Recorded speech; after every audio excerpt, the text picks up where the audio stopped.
Good evening student. आज business study का long question chapter 2 से क्या क्या लॉन्ग क्वेश्चन इंपॉर्टेंस है और किस तरह इसको लिखना है, किस तरह पढ़ना है, क्योंकि याद करना मैटर करता है। चैप्टर तो बहुत बड़ा है बट मैंने ट्राई किया कि इसको छोटे में लिखने के जिससे आप याद कर सको और इसको अपने लैंग्वेज में इलाबरेट कर सको। तो चैप्टर 2 का फर्स्ट क्वेश्चन है, briefly write the nature of management principle. पहला है universal application. Universally applied outcomes have been reorganized as the principle of management. उसके बाद देखिए आप लोग को क्या करना है, स्क्रीनशॉट लेते रहना है। Nature of principal of management क्या है? तो पहला यूनिवर्सल एप्लीकेशन है, हर जगह अप्लाइड होता है। जनरल गाइडलाइन है, प्रिंसिपल ऑफ मैनेजमेंट गाइडलाइन जितने भी है वो सारे के सारे जनरल गाइडलाइन है जिसमें nature, size, life cycle of organization रहता है। उसके बाद फ्लेक्सिबिलिटी है, उसके बाद रिलेटिव बट नॉट एब्सोल्यूट, उसके बाद आपका मेनली बिहेवियर। मैं बार बार बोल रही हूँ कि देखिए ये सब शॉर्ट्स है, इसको आप लोग लर्न कर लोगे तो आप लोग को लिखने में सुविधा होगा। तीसरा है, लास्ट वन है, बेसिस ऑफ डिसीजन मेकिंग। तो principal of management can indicate cause and effect relationship. तो इससे क्या होता है, डिसीजन लेने में हेल्प करता है principal of management. Basically difference between objective and principal of management में क्या क्या ऑब्जेक्टिव्स एंड प्रिंसिपल में डिफरेंसेस है, ये बार बार इस बार के लिए बहुत इंपॉर्टेंट है। तो इसका भी डिफरेंस है, आप लोग ध्यान दीजिए। ऑब्जेक्टिव क्या है, specifically clearly defined measurable target होता है। प्रिंसिपल होता है broad guidelines that can be applied in the various studies, focus on the basis of result of outcome, on the method and behaviour that lead to those result. उसके बाद है आपका application, use and set target. यहाँ पर का application guide decision making and actions. Objective का example क्या, honesty, respect and sustainability.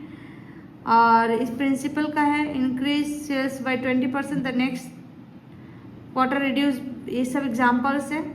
So nature क्या है, टिपिकली नैरो है, इसका नेचर क्या है, ब्रॉड है। तो आपको डिफरेंस याद करना, objective and principal of management इस बार के लिए बहुत इंपॉर्टेंट है। नेक्स्ट आपका क्वेश्चन इस चैप्टर का है,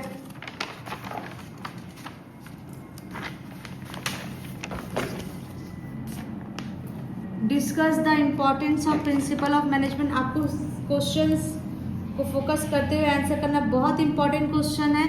हर एक चैप्टर का मैं जो करा रही हूँ, providing the useful insight the managers, they improve ability, knowledge and understanding of the managers to take right decision. उसका ऑप्टिमम, इसका इंपॉर्टेंट प्रिंसिपल ऑफ मैनेजमेंट का इंपॉर्टेंस में फर्स्ट है optimum utilization of resources, scientific decision, fulfilling social responsibility, meeting changing environment requirement, effective handling of workers. Next है limitation of management principle. क्या क्या limitation है? All the principle management are not universal, हर जगह principle of management applied नहीं होता है। Not rigid, so they can not be applied blindly. Sometime they may kill the enthusiasm of the worker। एक ही बार बार बोलने से क्या होता है, वर्कर का enthusiasm खत्म हो जाता है। नेक्स्ट लिमिटेशन क्या है, they have been developed the influence human behavior, human behavior को बार बार इफेक्ट करता है। ब्लाइंडली अप्लाइड होने की वजह भी एक बहुत बड़ा लिमिटेशन है। उसका difference between Taylor and Fayol's, principle of management and their contribution. तो इसका डिफरेंस है, आप लोग स्क्रीनशॉट लेते हुए जाइए, मैंने बहुत छोटा में आपको इलाबरेट किया है। फॉयल का कंट्रीब्यूशन क्या है, टॉप लेवल मैनेजमेंट के लिए होता है, और यहाँ पे टेलर का होता है लोअर और लेवल मिडिल लेवल के लिए। नेचर ऑफ एफिशिएंसी क्या होता है, concern with the management efficiency. Fayol's contribution concern with the management efficiency. Taylor contribution concern with the worker efficiency, worker efficiency से कंसर्न रखता है। नेक्स्ट डिफरेंस है एप्लीकेबिलिटी। क्या क्या है, यूनिवर्सली एप्लीकेबल, एप्लीकेबिलिटी क्या है इसका, यूनिवर्सल अप्लाइड होता है। फेल्स टेलर क्या होता है, applicable to the industrial organization, applied only in industrial organization. Result क्या होता है इसका, administrative manage, Fayol contribution administrative management की तरफ रहता है। टेलर कंट्रीब्यूशन साइंटिफिक मैनेजमेंट की तरफ रहता है। और फॉयल्स कंट्रीब्यूशन में एक्सप्रेशन ऑफ थ्योरी क्या होता है, जनरल थ्योरी ऑफ एडमिनिस्ट्रेशन होता है। और टेलर कंट्रीब्यूशन में क्या, साइंटिफिक मैनेजमेंट होता है। फॉयल्स कंट्रीब्यूशन में recommended the principle of unity of command, recommended the principle unity of command होता है। टेलर कंट्रीब्यूशन में did not consider the principle of unity of command, consider नहीं करता principle of unity of command को। Advantage disadvantage of Taylor, ये बहुत important है। देखिए पॉइंट्स है, एडवांटेज का 2 पॉइंट्स है, डिसएडवांटेज का भी अगर आपका 2 पॉइंट्स लिखे हैं 4 नंबर के क्वेश्चन में पूछ सकता है। टेक्निक ऑफ साइंटिफिक मैनेजमेंट क्या है, टाइम स्टडी है, मोशन है, स्टैंडर्डाइजेशन है, साइंटिफिक सिलेक्शन एंड ट्रेनिंग है। All this are the techniques of scientific management. Principle of Taylor and Fayol's management आप लोग जस्ट रीड कर लीजिएगा अपने अपने बुक से, इसको रीड करना इज एनफ। तो principal Taylor and Fayol's management आप लोग डेफिनेटली रीड कर लीजिएगा, पढ़ लीजिएगा, ठीक है।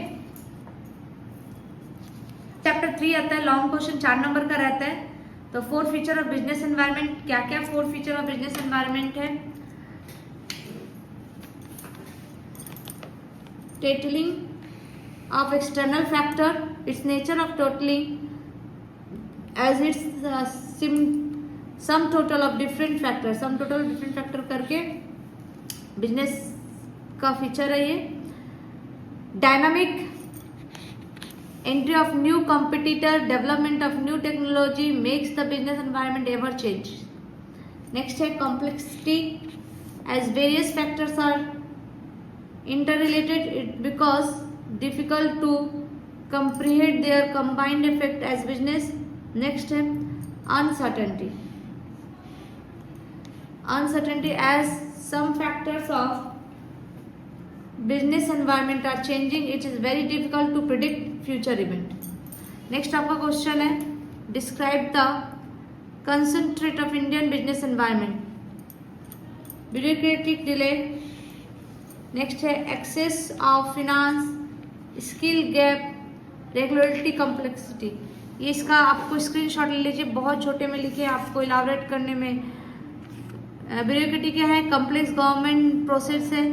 Access of finance, small and medium enterprise often difficult to securing adequate funding, ज़्यादा फंड नहीं मिल पाता है। एपिक एनवायरमेंटल प्रॉब्लम है। स्किल गैप है, shortage of skilled workforce in the certain sector can limit business growth. Regulatory complexity, frequent change in regulation. Regulatory complexity मतलब regulation हमेशा change होता रहता है, इसकी भी बहुत बड़ा प्रॉब्लम है। Complex legal framework can create uncertainty for the business. Next है labour laws, labour law rigid होने की वजह से भी लोग हायर और फायर आराम से कर देते हैं, ये भी एक बहुत बड़ा प्रॉब्लम है business environment. Corruption is also a big issue of the business environment. Discuss the concept of the globalization. Globalization मतलब बिजनेस को ऑल ओवर वर्ल्ड में ब्रॉडर नेशन वाइज बॉर्डर करना। ग्लोबलाइजेशन का बेनिफिट क्या है, it connects domestic economy with world economy, it facilitate free flow of goods, services, capital, technology and labor among different countries. Next क्या, as a result the developing countries get the opportunities of using foreign capital and technology. इसका argument against, इसका demerits क्या है, the small scale industries are suffer seriously, they cannot compete with the large enterprise. मैंने इस छोटा business इसमें सफ़र करता है, वो बड़ा होने में बहुत प्रॉब्लम होता है क्योंकि फिनेंशियली इन लोगों को इशू होती है। बहुत सारा मल्टीनेशनल कंपनी इंटर करने के बाद उनके पास एडवांस टेक्नोलॉजी होता है, ग्लोबलाइजेशन नहीं कर पाते। Decrease employment instead of increasing. Technology इतना ज़्यादा होता है ग्लोबलाइजेशन करने में कि एम्प्लॉयमेंट अपॉर्चुनिटी कम हो जाता है, ये भी बहुत बड़ा डिफिकल्टीज है। Importance of the business environment, opportunity identification. यहाँ पे बिजनेस एनवायरनमेंट का इंपॉर्टेंट फर्स्ट है अपॉर्चुनिटी आइडेंटिफिकेशन। हर किसी को अपॉर्चुनिटी मिलता है बिजनेस में, अपने आप को अपना इंटरेस्ट दिखाने के लिए न्यू मार्केट मिलता है। थ्रेट असेसमेंट, क्या क्या प्रॉब्लम क्या क्या रिस्क है बिजनेस एनवायरनमेंट के थ्रू हम लोग एनालिसिस कर सकते हैं। स्ट्रेटेजिक प्लानिंग, यहाँ पे किस तरह प्लान करके हम बिजनेस को आगे बढ़ा सकते हैं, ये भी बहुत बड़ा इंपॉर्टेंट है। Resource allocation, business environment can allocate resource efficiently by understanding the extent factor impacting their operation. Competitive edge, competitive edge means adapt the environment of charges allows companies to stay ahead of competitor को बाहर रखना। Reputation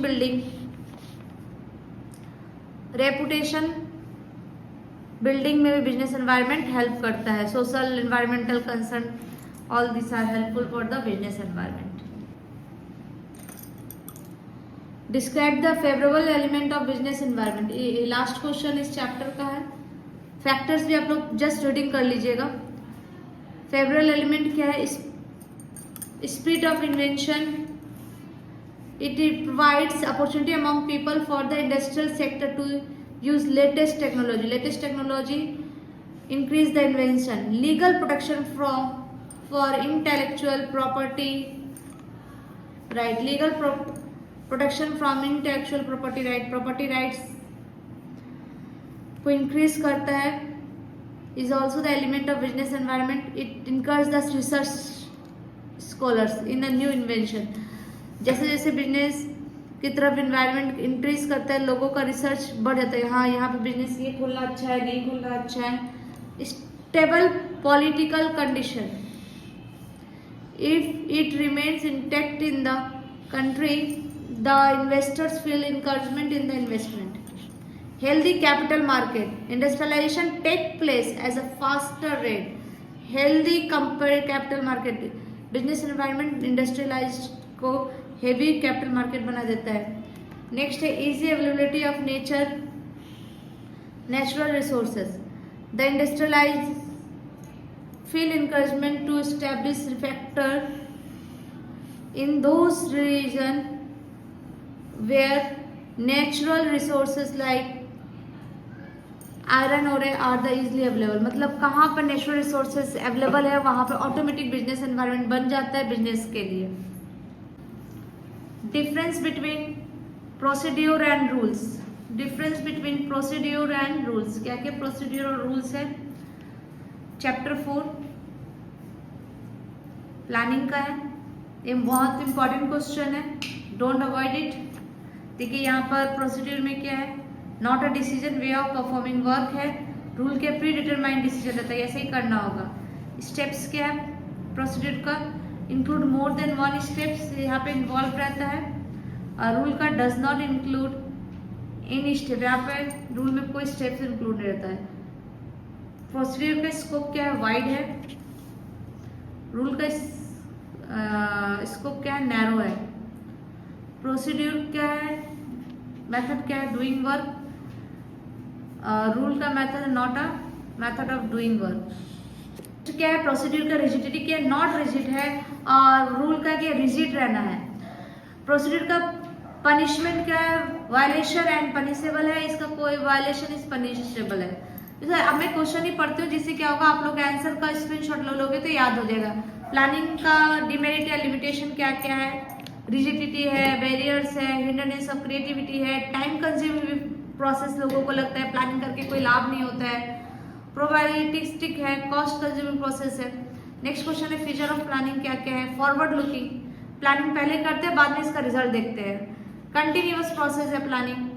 और planning क्या है? Primary function of management है। Primary function, without planning के कोई भी काम नहीं हो सकता है। कितना मिनट का वीडियो बना? परवेसिव इन नेचर है, परवेसिव मतलब दुनिया का हर कोई प्लानिंग करता है। प्लानिंग मेंटल एक्सरसाइज है। हम लोग जब सोचते हैं तो हमारा मेंटल एक्सरसाइज होता है और प्लानिंग एक कंप्लीट प्रोसेस माना जाता है, क्योंकि लोग कहते हैं कि if planning is perfect work is half done. तो decision making, planning is include decision making. Next क्या है, इंपॉर्टेंस ऑफ प्लानिंग। प्लानिंग का इंपॉर्टेंस क्या है, providing direction, attention to goal, reduction in risk of uncertainty, help in coordination, planning help करता है coordination में। Planning is facilitating decision making, facilitating in decision making. Planning का important है promoting innovation idea, promote करते हैं innovation ideas को। Next chapter क्या है मेरा, ऑर्गेनाइजिंग है। इससे भी 6 नंबर का क्वेश्चन 100% श्योर है। तो इसका क्वेश्चन मैं रीडिंग कर लेती हूँ, इसका आंसर है। आप लोग क्या करोगे, इसका शॉर्ट स्क्रीनशॉट ले लो जो आपको हेल्प करेगा। पहला क्या है, कंसेप्ट ऑफ ऑर्गेनाइजिंग क्या है, कंसेप्ट ऑफ ऑर्गेनाइजेशन क्या है, तो it derived from the term organism. पहले डेफिनेशन के साथ स्टार्ट करना है। यहाँ पर आपका लिखा हुआ है इंपॉर्टेंस ऑफ कंसेप्ट में, ये किसके हिसाब से क्या है, कंसेप्ट रीडिंग कर लीजिएगा, लर्न कर लीजिएगा। हेनरी फॉयल के हिसाब से क्या है, लॉजिकल मैनर के हिसाब से ऑर्गेनाइजेशन क्या है। नेक्स्ट है importance of organization. What are the importance of organization, benefit of specialization, specialization benefit है, अडॉप्शन टू चेंज, ऑर्गेनाइजिंग करने से क्या क्या चेंजेस हो सकता है उसकी तरफ हम लोग ध्यान देते हैं। ऑर्गेनाइजिंग हेल्प करता है ग्रोथ एक्सपेक्शन में, establishment of authority and responsibility relationship को भी इंक्रीज करता है। ऑप्टिमम यूटिलाइजेशन ऑफ रिसोर्सेज, मतलब कितना रिसोर्स इस्तेमाल करें जो बिजनेस को ना प्रेजेंट को हैम्पर करे ना फ्यूचर को हैम्पर करे।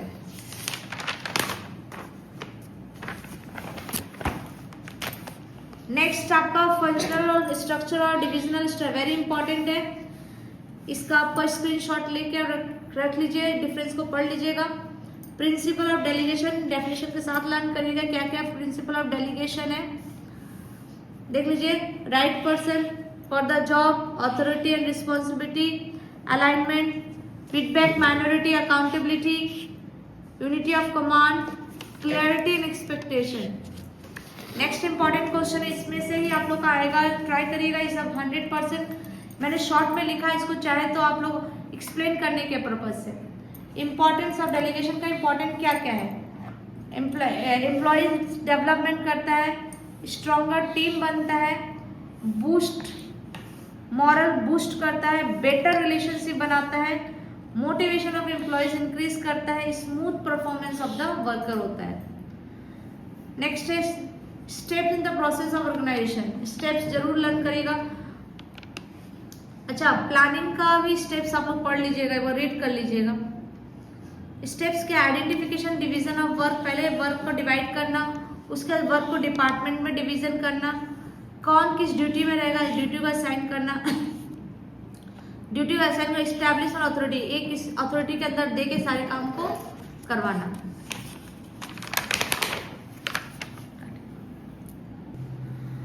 आप लोगों को मैंने चैप्टर 5 तक का सारा लॉन्ग क्वेश्चंस आंसर्स दे दिया है। आप लोग स्क्रीनशॉट आई होप ले चुके होंगे, नहीं लिए होंगे फिर से वीडियो देख के स्क्रीनशॉट ले लीजिए। इस चैप्टर को इजी बना देगा आपके लिए। और आप लोगों का वीडियो बहुत लंबा हो जा रहा है, इस वजह से मैं नेक्स्ट इसका पार्ट B बनाऊंगी जिसमें और भी आंसर्स, इंपॉर्टेंट आंसर्स में कवर्ड रहेंगे। तब तक के लिए टेक केयर।